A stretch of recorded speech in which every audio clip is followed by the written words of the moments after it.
Hey, yeah, how you folks doing, hey? My name is Begimpilo Ndabali, man. But a lot of people know me as Bextizee or Uncle Bextizee, DJ Bextizee. You know, let me just give you a little rundown of like who I am and why I am where I am today. I've been in love with music since day one, or should I say, music has been in love with me since day one. And when I got to varsity in '99, hooked up with the radio station, which is wherein I got to learn a hell of a lot more about music. UCT Radio, Love and Peace, 104.5. And then I moved to Johannesburg in 2004, and I hooked up with Outrageous Records, one of the hardest hip-hop labels in the world. That's when I learned even a lot more about not just the music, but about the industry behind the music. And I learned a lot of things, you know. Now I'm just doing some artist management, and I've been doing a lot of reading and discussions with a lot of people, and I learned quite a hell of a lot, and I just thought I should share with you what I learned and how I feel about what I learned.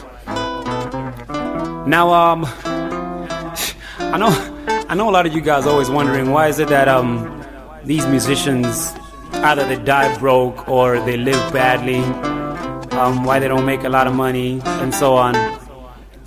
Let me tell you why, because they don't have support structures around them that are making sure that their careers work. I'm gonna start with radio, you know, radio, because that's something that I know a lot, and I've worked in it a hell of a lot, and I understand it quite a bit. You know, you guys ever wonder why is it that on a South African radio station that is broadcast from South Africa, that is run by South Africans, you know, that is also by and large funded by South Africans, why is it that when it comes to South African music, there's always like a special hour that's set aside for them, or it's a South African 3-play or something like that, triple play? I mean, don't you ever wonder? I did some programming in my days in UCT, and the reason why we set aside certain shows, like say a trance show or a, you know, underground hip hop show, was because these were considered to be niche market music genres or shows. And if you look at it that way, you get to ask yourself, is South African music as a whole a niche market? In its own country, in South Africa, South African music is a niche market. It makes you wonder, doesn't it? And there was a time I was listening to radio actually, and I took a pen and I sat down and I said I was going to write like all the South African songs that were played on the radio station. I listened for an hour, I listened for 2 hours, and in the space of 2 hours, 2 whole hours in the afternoon, there were only 2 South African songs that were played in the space of 2 whole hours. That's 120 minutes, and out of that, 8 minutes of them was South African music.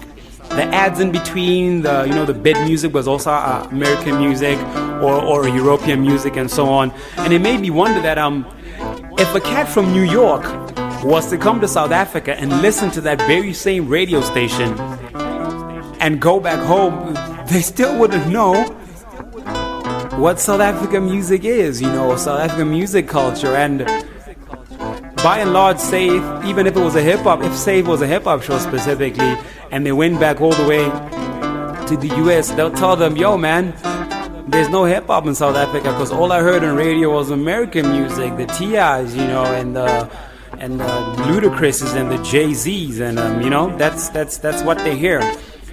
And specifically talking about hip-hop, since this is what I'm about right now, a lot of the radio presenters and producers will go out of their way to find that latest diss track that Ludacris did for T.I.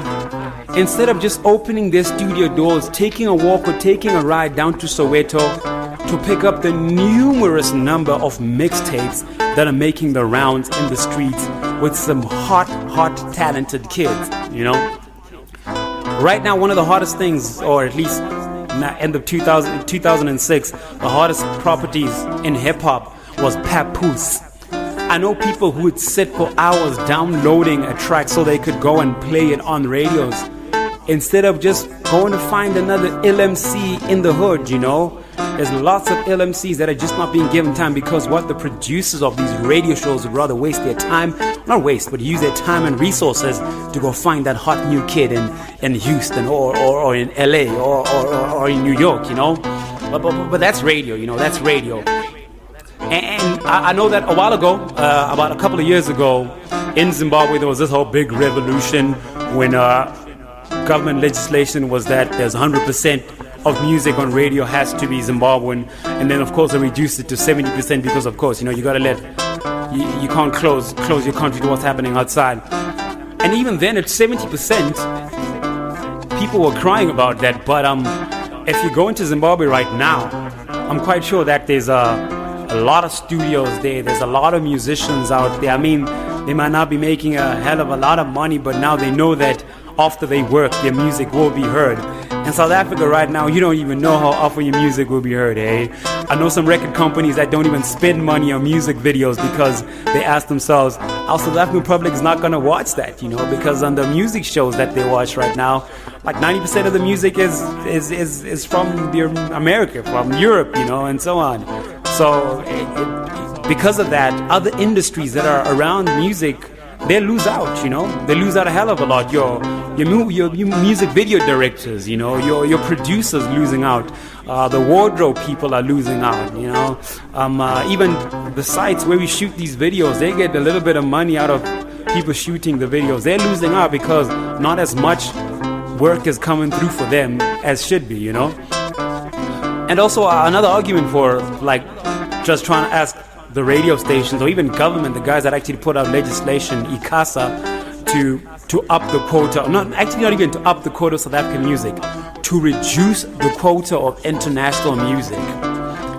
One of the arguments is in Australia, and I think also in some Asian countries, there's actually legislation that says that a certain percentage, or like a high percentage of the stuff that's on radio, on television and so on, has to be homegrown. And because of that, in Australia, for example, they've got Nicole Kidman, who's blowing up internationally. They've got Russell Crowe. These are people that are winning Oscars. They've got award-winning movies that are coming out of Australia almost every year. You know, it's and their musicians are also making quite a living. Those are making a decent living in their own country. You know, they don't have to beg, borrow, and steal because of a simple thing like saying there should be more South African music, or rather, less international music being played on radio and on television. But, you know, that's a call out to the radio stations, a call out to, you know, to ICASA, a call out to Samro. And speaking of Samro, you know, you know how a lot of people always crying that South African music is of low quality. If you go into a South African musician studio, there isn't good equipment and stuff like that and so on. Ask yourself this, you know that Samro collects a hell of a lot of money from royalties of radio, television, you know, adverts, all those royalties that they collect, publishing royalties that they collect.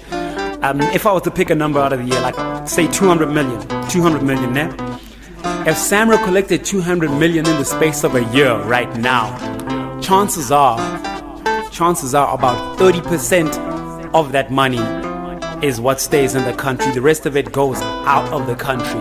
Now, how do you expect a guy who's worked hard to make a hot track on a mediocre piece of equipment, how do you expect him to improve himself if all the money that's coming out of their music is going out of the country, you know? It doesn't make sense, you know, and because of that, I don't think that the South African government can even begin to claim that they support local musicians, you know? They can't even claim to say they're helping them out a hell of a lot, you know? There's a lot of people that are to blame in this game, you know? Quite a lot of people, and one group of people that I particularly despise because they make money directly off of these musicians, hip-hop and across the board, is the promoters, you know? When I started working for Outrageous Records, I used to handle the bookings of artists and so on, and we'd get calls from a lot of people, you know, calling out saying, "Yo, we want to get Zubs on to our show. We want to get Proverb, Optical Ill, or anybody there, you know." And then they would say, but we don't have any money to pay you, you know. And then they start throwing things like it's good exposure, it's you know, good promotion for you. You start to reach more people in your market. And when you get there, I mean, for whatever reason, before my eyes are open, I'll book the artists. We get there after paying our own gas to get there, you know, fuel, driving ourselves out there, booking ourselves our own accommodation, driving ourselves around to magazine interviews, TV interviews, and so on, radio interviews, and then getting to the show. And it's packed to capacity with people that paid their 10 rand who are going to have a hell of a lot of fun because this promoter put this show together off of the hard work of the artists. And it just made me think that, you know what? These promoters can't be making money off of the blood, sweat, and tears of the artists. It's just wrong. It just shouldn't be happening, you know? And it's happening all the freaking time, all the time. And it's not just small promoters as well, like major promoters. I know just recently there's been a hell of a lot of international artists coming down, and there's a major promoter who refused, like point blank refused, to pay local artists who are gonna be opening acts, you know. And after asking them why, they're talking about its exposure. If you're on a stage with a big international artist, people are gonna notice you. And I'm thinking to myself, all the people that go to this show, all they ever want to do is to watch this big act anyway. So my opening, or my artist coming to open for these cats, is work. You know, it's pure work, and not even half the time, but all the time these major artists come through. The supporting acts never get to meet these major artists. The supporting acts managers never get to talk to their managers to find out how they can create links. So at the end of the day, they don't gain anything at all. And there's quite a famous story that I heard of a local rock band who had to pay their own travel costs to move from city to city when they were supporting a major rock band that came down from the UK. And I thought that was a bit ridiculous, you know. But that's just how it is. Even your big time players are taking food out of our mouths. And I wanna make you guys understand why I say, when an MC or a singer or a producer or a pianist, when they make music, that it's work. Because I think a lot of people have a misconception that it's all fun, and so nobody should be paid for having fun.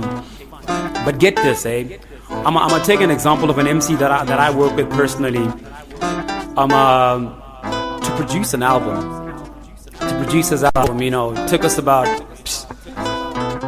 close to 4 months just to produce like 16, 17 track album, 4 or 5 months, you know.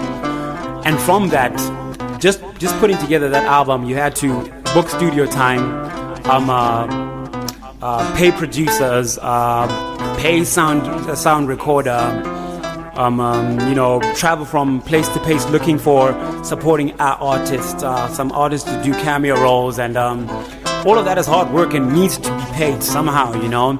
And also, when the artist sits down to write a song, you don't just pull a song out of the air, you know. That's a piece of a human being that you're hearing, you know. When you hear Optical L, this, yes man, that's a piece of those 4 members that you guys are getting in touch with. So it's worth a hell of a lot, you know. It's actually quite priceless. And when a promoter doesn't want to pay me to go in front of a crowd that go crazy when I hold the microphone, that's daylight robbery, you know, daylight robbery. And when say Proverb grabs the microphone and he's rapping in front of a crowd of, even if it's 5-10 people, you know, that the promoter managed to call, it's exactly the same. It's exactly the same as you having your accountant do your books for the year for like 4, 5, or 3 hours, however many hours it takes for them to do their job, you know. When Battlecat is sitting down putting together a beat, making sure that the sample is right, the snares are in the right place, the kicks are in the right place, that's exactly the same as a surgeon performing heart surgery, open heart surgery. exactly the same. It's the same amount of talent, the same amount of hard work, same amount of concentration, you know, because at the end of the day, when a heart surgeon is done giving somebody performing open heart surgery, you've created a new life and people are happier. And by the same token, when a lot of people hear a BK beat blasting through their radios, it's a beautiful thing, you know. So promoters and anybody else is trying to take advantage of music as a whole, they need to put that value, and everyone needs to put that value in the hard work that goes beyond making that music, you know. And you know, in closing, I just want to also going out to the artists, you know, because I know right now a lot of people that are trying to get into the music business right now are like, yeah, man, it's rough out there, and the artists are probably thinking, yeah, people are like taking advantage of us. But the starting point of making this right, you know, the starting point isn't in union buildings or whatever it's gonna be called next. The starting point isn't in Parliament. The starting point is at Casa buildings. The starting point isn't at the SABC studio. That's not the starting point, man. The starting point is with the artist, because until you take yourself seriously and start running yourself and treating yourself like you're a proper musician or proper businessman, nobody else will, you know. So as artists, you guys need to pull your socks together as well, you know. I know. When I started this whole artist management thing, a couple of my artists, every time they want to be booked for anything or they ask questions, they'll give the people inquiring my number. And initially, people are like, "Come on, man, we can talk to you directly." But having structures like that around you means that you take yourself seriously, you know. Making sure that you've got a biography that is up to date. That means people take you seriously, man, you know.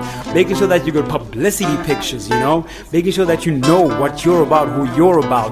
When you go for interviews, not sounding like a bumbling idiot as well, you know. That's all from taking yourself seriously. And artists in South Africa need to take themselves seriously, you know. And from then on, everything else will fall into place. The corporates will start taking us seriously. When a promoter comes to you and says, yo, I want you to be on my stage at this time, and you get there at the right time and you perform your body off and you tell them this is how much I'm worth, they'll pay you that much because they've seen your worth in how much you value yourself. So we need to value ourselves, folks. Fight the good fight. This is Uncle Bextizee representing Beats Against the Beast, Black Rock Entertainment, forever shining. Love.